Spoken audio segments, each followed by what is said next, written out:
ม่านแล้วพี่น้องเอ้ยเฮาสิเข้าไปเบิ่งเลยโอ้มันแต่มดกินเบิด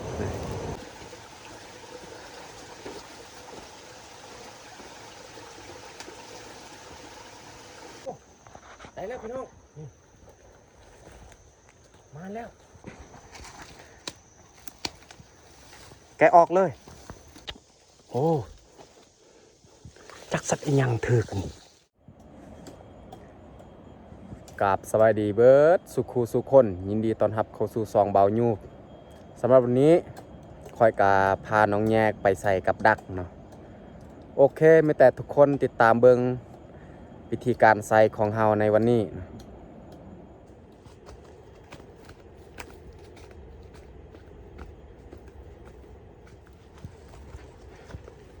น้องแยกนี่ย่างไปก่อน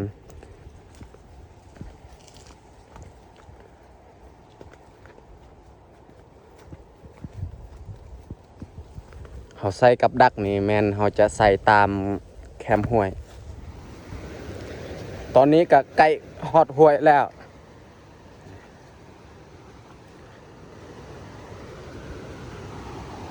อยู่ลุ่มก็จะแมนห้วยแล้วเขาจะใส่กับดักแมนเขาจะใส่ตามแคมห้วยน้อยห้วยใหญ่นี่เขาจะบ่ใส่เพราะว่าตามแคมห้วยก็อยู่เทิงหันมีส่วนมันหนูมันมักจะไปตามแคมห้วยห้วยตัวนี้แมนเฮาบ่ใส่ห้วยใหญ่เฮาจะใส่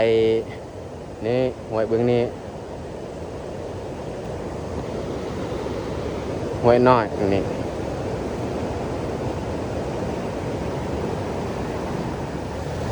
นี่ไม่แต่เฮาสิย่างไปตามห้วยนี่แหละยันเขาใส่แล้วห้วยตัวนี้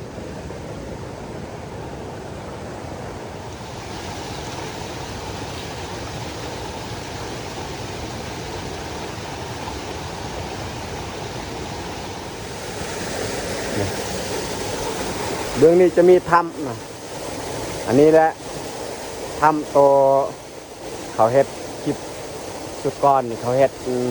คนป่าทำตัวนี้แหละเขาเข้าไปในนี่ก็เลิกอยู่ประมาณ 4-5 เมตรและคมเลิกไม่แต่เขาสิย่างขึ้นเทิงเลยหวยตัวนี้แมนเขาจะบ่ใส่อีกเพราะว่าเขาใส่แล้วเขาสิย่างเมื่อใส่ตามแคมห้วยใหญ่อีก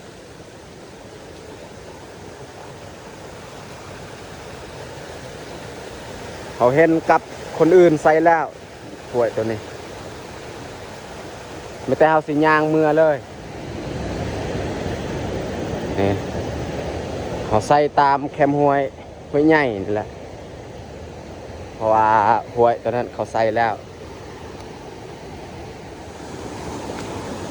ไม่แต่เขาสิย่างขึ้นเทิงเลยถ้าว่าโบเห็นบอลที่มันไปนี่เขากับโบใส่นะเห็นมีหอยเกาตัวมันไปหรือว่าบอลมันขวัดกินมันหรือว่าหากไม้เขาจะใส่แต่นี้แหละเขาจะเริ่มเข้าไปเบิ้งบอลที่เขาจะใส่แต่นี่ขึ้นเทิงเลยจนฮอดให้เกาเขาเจ้าอยู่เทิงคนนี่เขาใส่ลังนึงนี่ลัง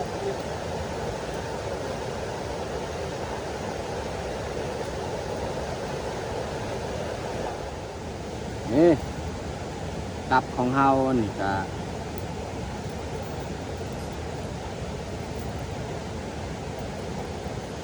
เขาใส่นี่แม่นมั่น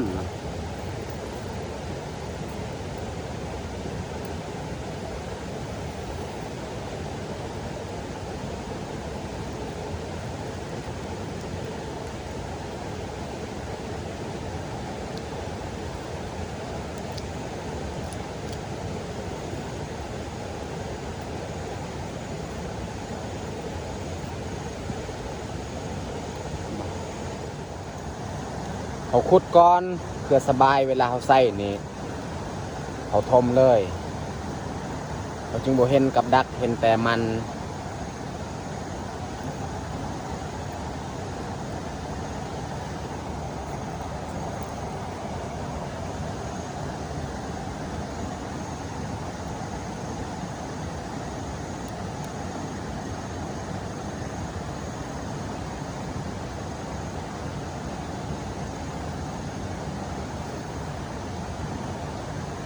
เอาดินนี่คมใส่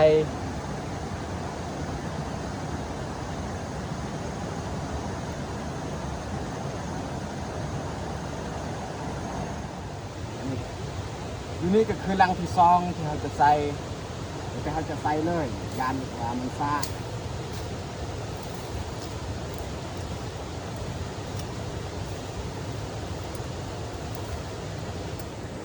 ตอนนี้ก็ฮอด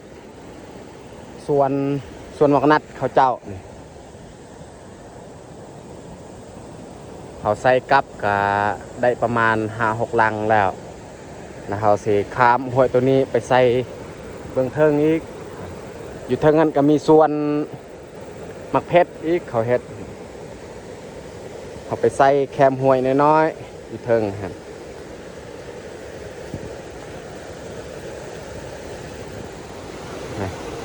เขาข้ามไปเบื้องพุนอีกแล้วเขาสินับเบื้องกลับของเขาก่อนว่ายังจักลัง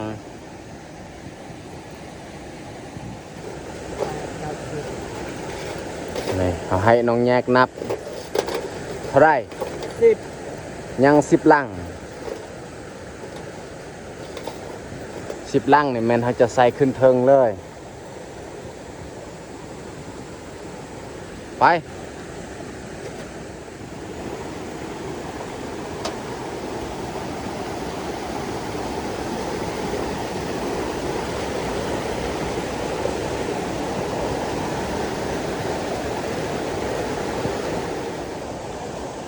ทางตัวนี้นี่เจ้าของบุกค่อยไปปันไดนี่ทาง6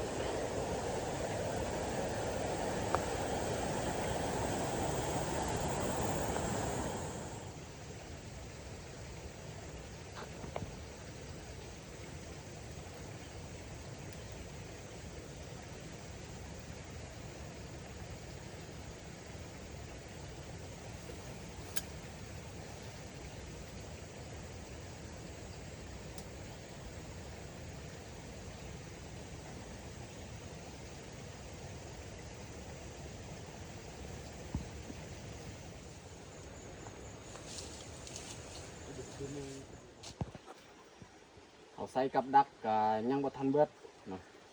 ยัง4-5 ลังแต่ว่าตอนนี้ก็เวลา5 โมงแล้วไก่สิคำแต่เขาเฝ้าใส่เพราะว่าบอนเขาใส่นี่ก็มีคนใส่แล้วเขาใส่แต่ก่อนประมาณช่วง2-3 อาทิตย์หลังที่แล้วเอามาใส่ต่อ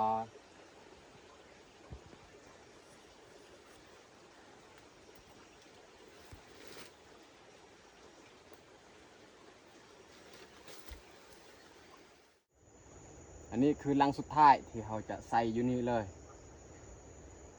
ตอนนี้ก็เวลา5 โมงปลายแล้วไก่สิคำแล้ว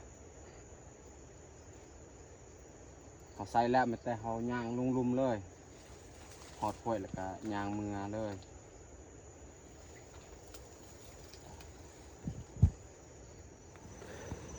ตอนนี้เขาก็ย่างมือเลยสำหรับวันนี้ก็สิจบลงอยู่นี่เลยแต่เจอกันอีกมื้ออื่นจะมีตอนที่เราไปยามอีก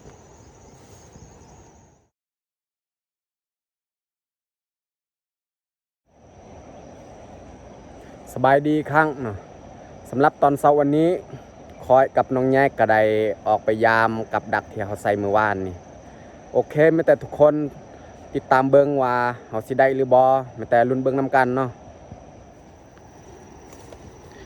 น้องแยกนี่ย่างไปก่อนแล้วเพราะว่าเขาไปยามกับดักนี่เขาบ่ได้ไปทางเก่าอันนี้จะเป็นทางตัวอยู่เทิงทางเก่าเมื่อวานนี่แมนอยู่ลุ่มแต่ว่าเขาบ่ได้ใส่อยู่ลุ่มก็ เลยได้ไปทางตัวอยู่เทิงอีก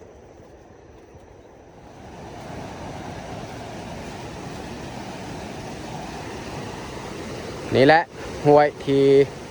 เขาจะข้ามไปเบื้องพุนอีกนี่และก่อนเขาสิข้ามนี่แม่นเขาต้องได้ไปยามกับดักตัวยูลุ่มเขาใส่ตามแคมห้วยเอาแต่เขาสิย่างไปเลยนี่อันนี้ก็คือส่วนมักนัดส่วนมักนัดเขาเจ้าแล้วเขาสิมาเบิ่งหลังที่หนึ่งเลยหลังทมิต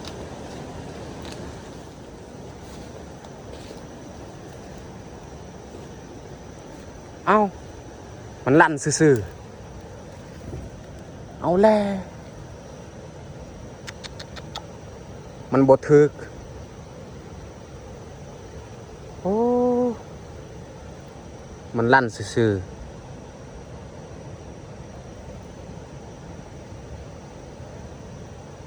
สิยามลังต่อไปอีกเขายามได้3-4ลังแล้วแต่ว่าบ่ถึกให้น้องแยกนี่กู้เลยสงสัยจะบ่ได้แล้วบ่มาน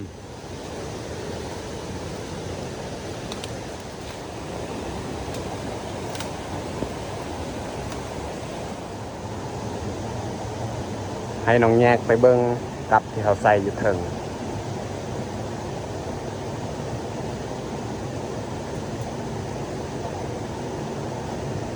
ถึกบ่โอ้น้องแยกประมาณแล้วพี่น้องเอ้ยเขาสิเข้าไปเบิ่งเลยไปจับเอาเลยโอ้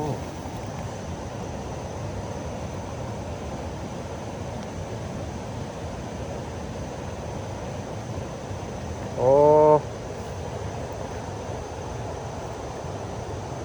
ได้แล้วพี่น้องเอ้ยนี่โอ้ไม่แต่มดกินเบิดเอาแกะออกไปยัดใส่กระทงได้ตัวหนึ่งแล้วพี่น้องเอ้ยตัวเขาใส่ตามแคมห้วยนี่ยังเรือแต่หลังสุดท้ายเบื้องเขาสิไปเบื้องหลังสุดท้าย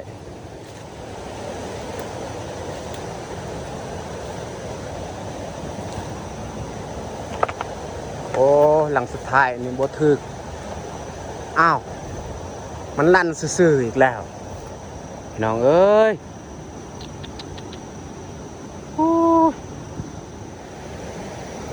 ไม่แต่เฮาสิย่างเมื่อยามอยู่เทิงอีกสำหรับโตเฮาใส่ตามแคมห้วยนี่ก็ได้ตัวหนึ่งแล้วเฮาสิไปยามก็เฮาใส่ตามแคมส่วนอีกเฮาใส่ตามแคมห้วยนี่มันลั่นซื่อๆนี่ซองลั่งน้องเอ้ยเขาข้ามห้วยเบื้องหันนี่แม่นเฮาจะไปยามอยู่เทิงเลยเพราะว่าเบื้องหันนี่แม่นเฮาใส่แต่นี่ขึ้นเทิง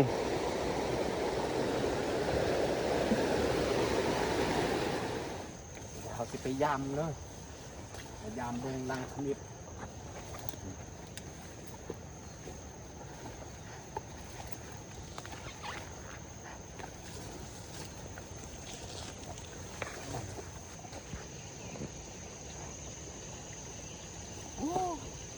บ่ได้คือกันลังขมิบก็บ่ได้อีกแต่เขาสิย่างต่ออีกตอนนี้แดดก็เริ่มออกแล้วหอยามก็ยังบ่ทันสุดแต่หาสิยามต่อไปอีกตามแคมห้วยอย่างนี้น่าจะมีอยู่หนูแต่ว่าเขาใส่ก่อนเพราะว่าเขายังบ่ทันใส่นี่เขาไปใส่ก่อนบางทีเขาได้ก็มี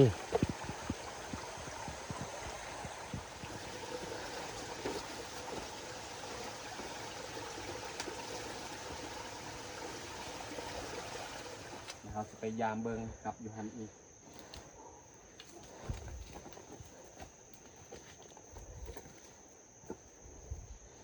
โอ้บ่ถึกเหนื่อยคือ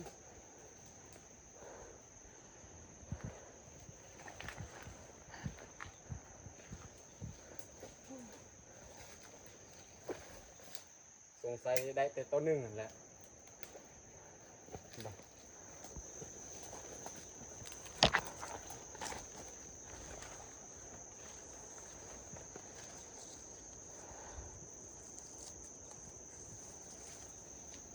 โอ้เมื่อยซื้อ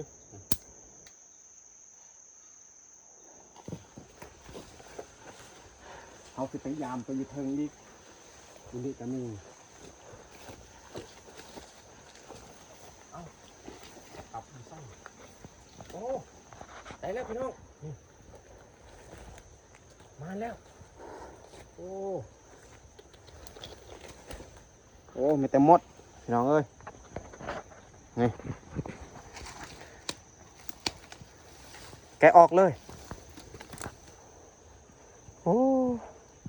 คิดว่าได้นี่เต็มแต่มดเอาแกะออกเลยยัดใส่โอ้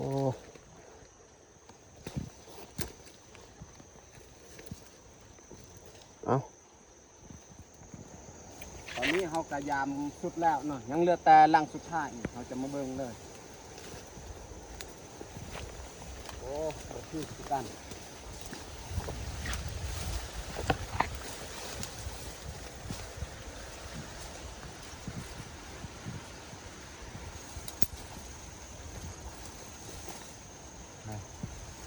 แต่เขาสิย่างเมื่อเลยตอนนี้เขาก็ฮอดห้วยแล้วและเขาย่างเมื่อตอนนี้ก็ไปยามแหวต่ออีกแหวที่น้องแยกกับไอ้ยับใส่มือนั่นแต่เขาสิย่างเมื่อยามเลยตอนนี้เขาก็ฮอดแหวแล้วเนาะอันนี้แมนแหวพอเฮ็ดไว้แต่เดือนก่อนๆมื้อนี้เขาก็เลยได้มายามอีกจักหน่อยนี่ไปยามต่อแหวที่น้องแยกกับไอ้ยับเฮ็ดอีกถอยยามสุดแหวที่พอเฮ็ดนี่แม่นเขาไปยามต่อเลย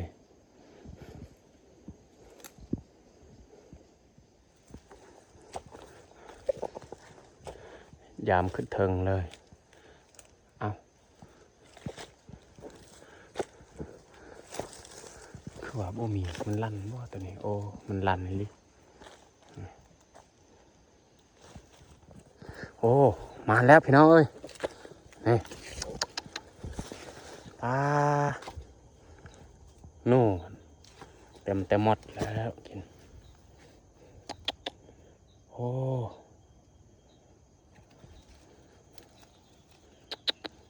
บ่ได้ยามมันเน่าแหละมีแต่สิให้น้องแยกแกะเลย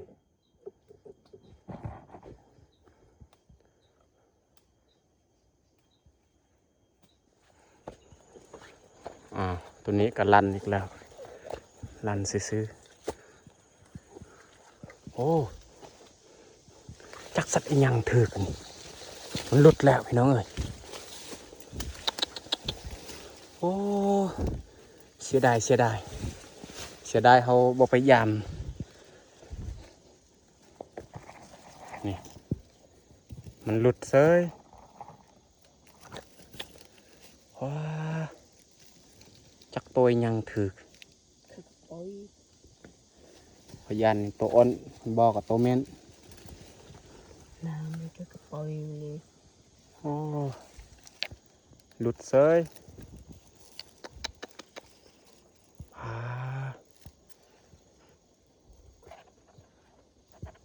มีแต่สิยามต่อเลยตัวนี้หังไว้บ่ได้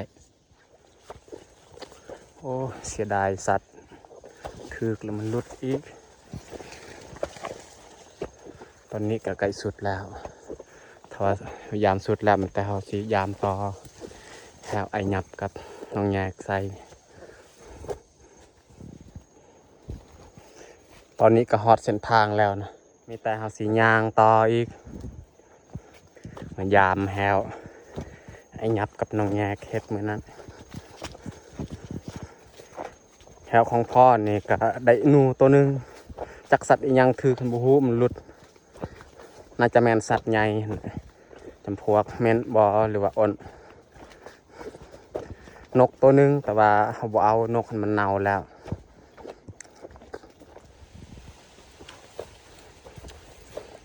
นี่อันนี้ก็คือแฮวไอยับกับน้องแยกเฮ็ดมื้อนั้นเขาเฮ็ดแต่เดือนก่อนๆมีแต่สิยามเบิ่งเลย